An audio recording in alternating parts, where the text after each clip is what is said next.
Well, a couple of things there. One, my experience was, as an ex-player, people talk about getting nervous coming to Australia. I'm not sure it's because of the chatter.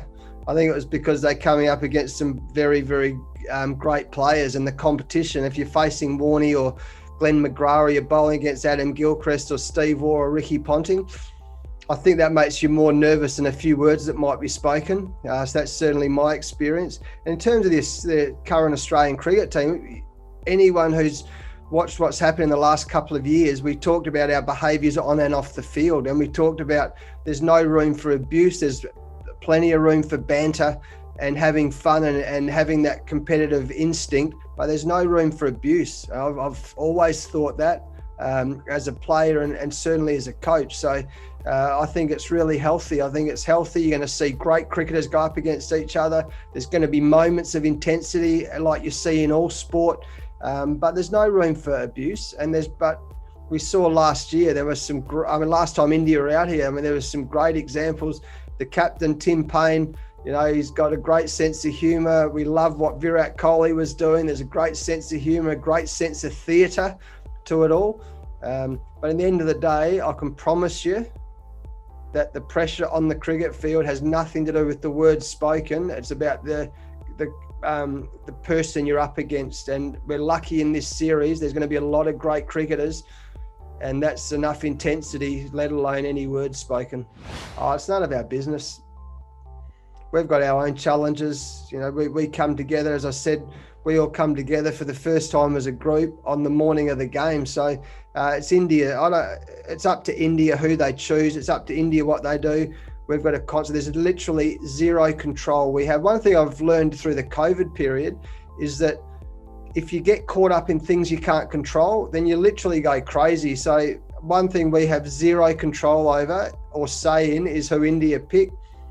They can pick who they want. We've got our own challenges there. So India, whoever they put out on the park, we'll be ready to take them on.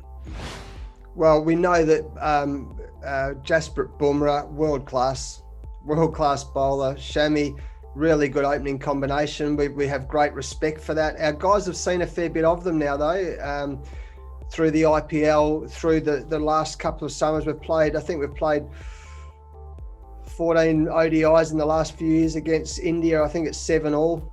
And I learned that from Jared Waitley. It's not because I'm a great statistician this morning on the radio show, so he's making me look good when I speak to the boys a little bit later. But our guys have seen a lot of each other, and that's what I love about the contest. You see which teams are growing, which players are growing. We play a bit against each other now, but we have great respect for their spinners, great respect for Bumrah, Shami, their other bowlers, Saini. Our guys know they're going to be on their toes all the time in all forms of the game against the Indian bowling attack. But they're working hard. They've seen them a bit now, and they'll be ready for it.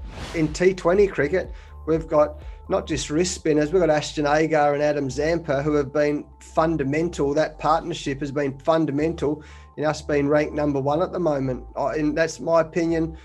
We've seen it. The only time we didn't see leg spin really have an impact over the last 4 years or so was during the last World Cup in England. And I guess that's why England, and it comes a lot to do with the conditions you play in, why England haven't really produced too many leg spinners, because it obviously isn't conducive to leg spin bowling. But as a general rule or statement, leg spin bowling has had a huge impact in white ball cricket, whether it's 50 over a T20 cricket. It's so exciting, isn't it? I love watching leggies bowl. We've got great depth.